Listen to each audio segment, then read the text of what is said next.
God bless you this day. May God's grace, favor, and mercy be upon your home and your family. We are working, remember, with the book of Proverbs. Today we're covering Proverbs chapter 14.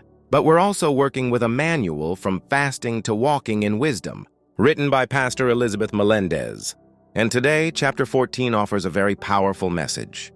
There's a very strong teaching in this chapter, and I've titled it, The Heart That Builds or Destroys the Path. Two possibilities. The heart that builds or destroys the path. And we're going to read Proverbs 14, verses 1 through 3. It says, The wise woman builds her house, but the foolish one tears it down with her own hands.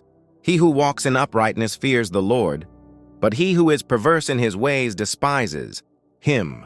In the mouth of the fool is the rod of pride, but the lips of the wise will preserve them. Praise God.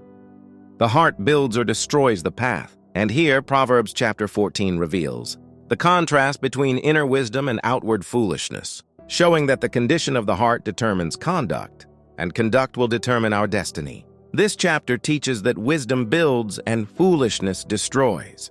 Listen, what does this teach? That wisdom builds, but foolishness in our lives destroys. Proverbs chapter 14 verse 1 says, The wise woman builds her house, but the foolish one tears it down with her own hands. Building is not only physical, but also emotional, it's spiritual, and it's familial. Foolishness works against itself. This means we must think, meditate, and reflect on how we are building our home, our family, and even our spiritual life. Because it's saying that a wise woman knows how to build her house, but a foolish woman will destroy everything in her path with her own hands. Another thing that chapter 14 of the book of Proverbs teaches is that wisdom produces patience and self-control. The Apostle James says that if any of you lacks wisdom, you should ask God, who will give it to you generously and without reproach. Proverbs 14:29 says, Whoever is slow to anger has great understanding, but he who is quick-tempered displays folly. As I was telling the church these past few days, look, if you encounter any difficult situation, at least count to 10. Take a deep breath, remain silent, and then respond.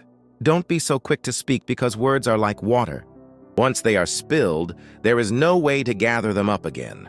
Proverbs 14:29 says, He who is slow to anger has great understanding. The Lord is telling you this.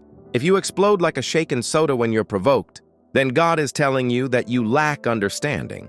You lack self-control, you lack wisdom, and if you lack these things, ask God and He will give them to you.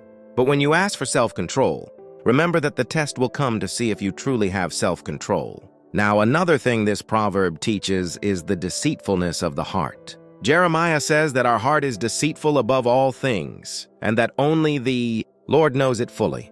Brother, Proverbs 14:12 says, There is a way that seems right to a man, but its end is the way of death. Not every decision, not everything we want to do comes from God. There are things that come from our own will, from our emotions, from our desires, which are disconnected from life.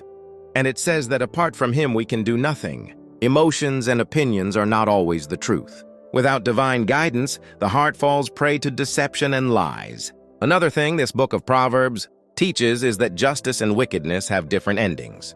Remember this, no matter how much you see wicked people who don't serve God and who seem to be rejoicing, remember that there are two different paths at the end of the race. Proverbs 14:32 says, The wicked are overthrown by their wickedness, but the righteous find refuge in their death.